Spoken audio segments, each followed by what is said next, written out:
Okay, welcome back. So in my last video I introduced my beta quad, not to be confused with beta flight. It's a beta because I can beat it and it still survives. And what I've been doing is slowly putting different flight controllers in the quad, flying it and making sort of various performance adjustments and comparing them. And so what I thought I'd do today was just do a quick review of the first flight controller I tried, which was the Matek H743 Slim. So let me switch to the other camera.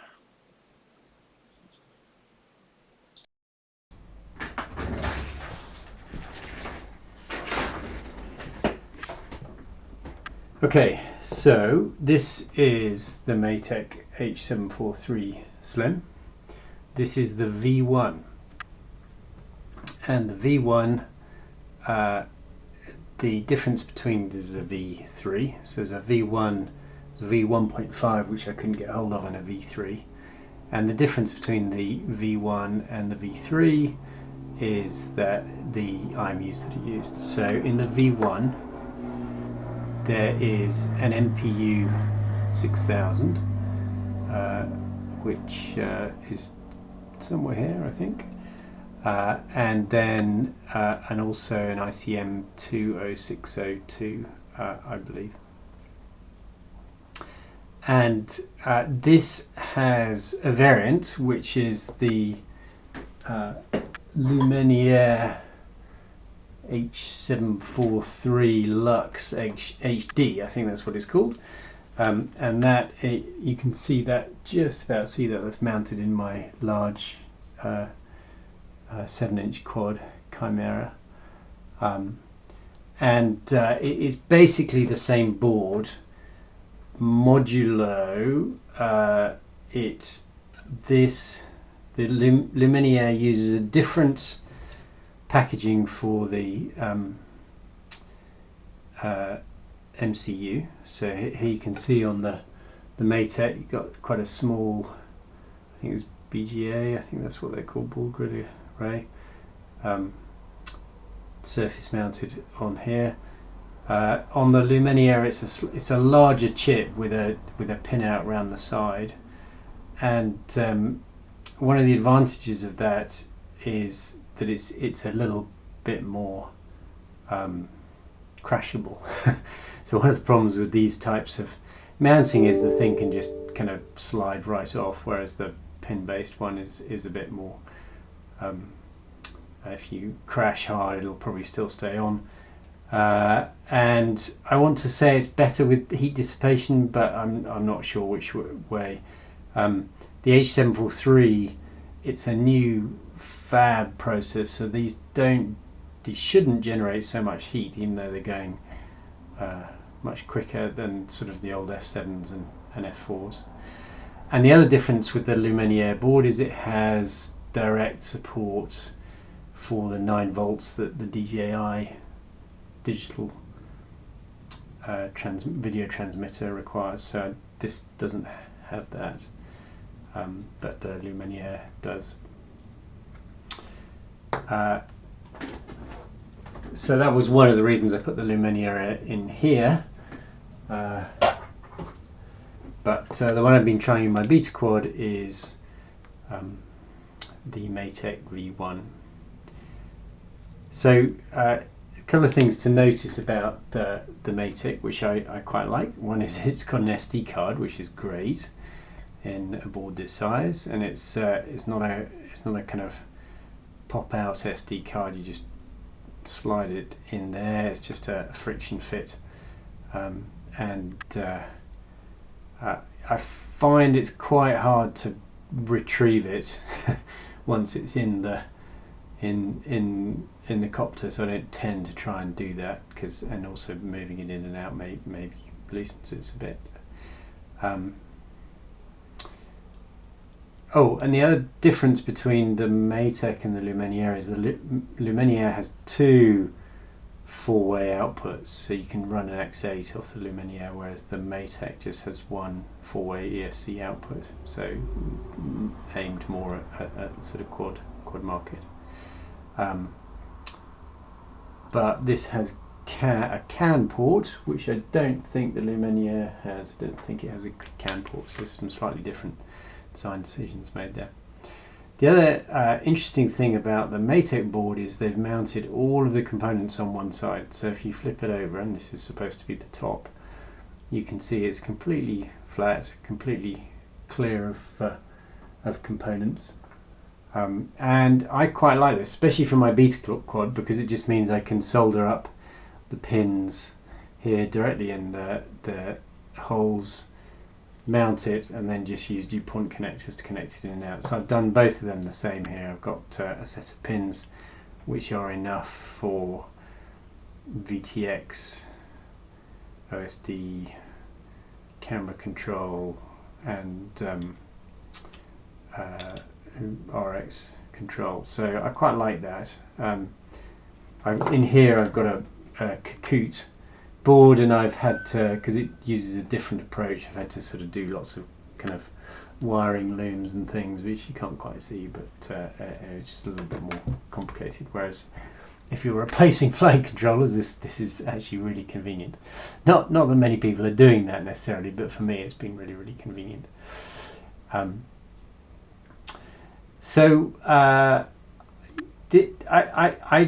like this board. I use this board a lot. It's a nice form factor. It seems to work well. I use it a lot for my debugging, because it actually has the debugging pinout is quite nicely accessible on the edge here if you want to connect JTAG or something like that. And in fact, one of the nice things about this board is that all of the outputs that you require are all nicely laid out. So you can solder them up without sort of bodging traces and things. So they put a lot of thought into the form factor and how it mounts and all the rest of it. And I originally was a bit kind of, these holes are a little bit close to the mounting and so on. But it's really grown on me, and I think that the thought they put into the layout is actually really great. And it flies really well. So I've got a lot of experience flying this because I basically got the same board on my 7-inch, and of the two I'm using, the MPU 6000 is the only one that's usable. The ICM 20602 is just way too noisy to be useful. And although I like the MPU 6000, and of course the Betaflight guys swear by it because it's quotes low noise, the problem with it is the accelerometer is really poor on it, and just not so great for sort of rate control type things, but if you want EKF involved, not so good. And also it's very, very sensitive to temperature, so RGPilot's got support for temperature calibration, so that we can kind of do a fit of how the IMU varies. It varies with its biases over temperature, and that works pretty well on the more modern IMUs, but on the MPU 6000 it really doesn't work very well at all. And it's got this weird temperature profile, and it kind of varies based on startup time a little bit as well. I made some changes to RGPilot that sort of reset the signal path, because that was what was documented to be supposed to be done, and that improved things a bit. But still, when I fly in kind of EKF modes with a lot of temperature variation, it's the biases sort of build up. And your only option then is to let the EKF learn the biases dynamically, which is okay, but the problem is that when you're flying around in dynamic flight, it learns the wrong biases, and then when you sort of stop, you have to let things settle down before you can let the EKF take over, otherwise it'll sort of fly all over the shop. So MPU 6000's pretty good, but could be better. So let's have a look at some graphs for this one, just to see what it looks like. Just I'll do a separate video for this one, but just to kind of point out, the two IMUs on the V3 are ICM 42688 and ICM 42605, which are very much more modern, and I would say a lot better as well.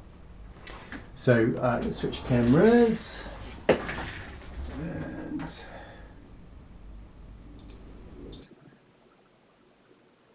back to this mic.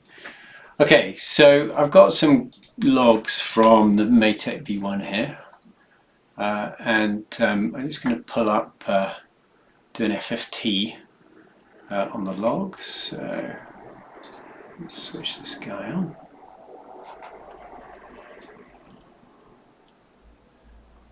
Okay, so first thing to show is the two IMUs. Okay, so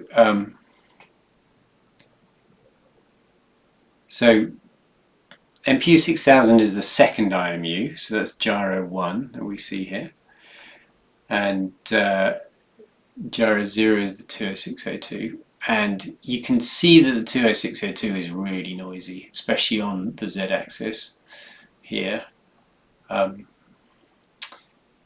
On the MPU 6000 there's sort of much more well-defined profile. This is pre-filter, this is a pre-filter log, so this is before we start applying our own filters. So you can see the big peak here from the props, and then some other sort of a couple of smaller peaks here from the second and third harmonic. And then also interestingly, you can see that there's this sort of weird profile at the end here. I'm running this at 4 kilohertz, so I'm running 4 kilohertz gyros here, which I can do on the MPU 6000. And you can see there's this spike here about 1600 hertz, which I think is sort of resonance of the MEM itself. It doesn't have so much going on here, but that may just be because it's extremely noisy anyway. So, but you know, sort of a bit of a mush, but not too bad. And if I look at the post-filter logging, so I think this is where, okay, so it's not really worth it. I think I've got post-filter logging turned off. Sorry, I've got post-filtering. I've got filtering turned off on the first IMU, so it's really only useful to look at the second IMU, which is the MPU 6000. And you can see I've got a static notch here at 235, where it's got this big dip, and then there's another. This is the third harmonic of the same. No, sorry, second harmonic of the same thing. But you can see the filtered output is really pretty good. You get this nice smooth drop off, and there's some noise going on here, sort of minus 14 dB around 110 hertz or whatever, but it comes down quite smoothly. And so I would say this is very nice. This is a very nice profile, sort of low noise profile. That means you can get really nice control going. If I look at the accelerometer, then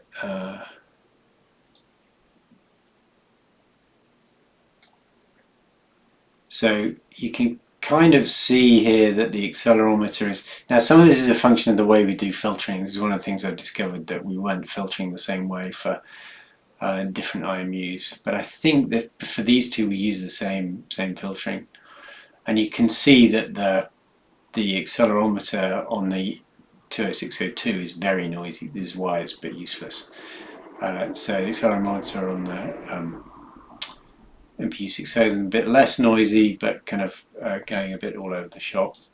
And then post filtering, you can see here.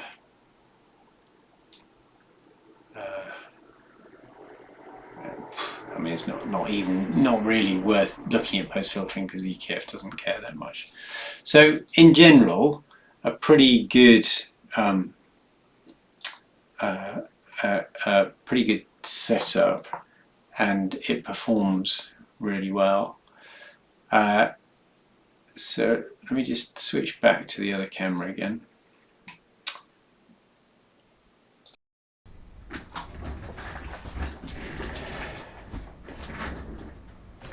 So other features of this board are it's got USB-C, which is nice. I think most boards are beginning to get USB-C now, so it's nice to just be able to carry one cable around. 4-in-1 ESC connector, as I said. It's got the regular Max 80, whatever it is, 678, I can't remember the number, but the SD chip that everybody uses. Apart from that, that's there's a Barrow. I think the Barrow is a BMP, I want to say 388. Probably check. Let's have a look here.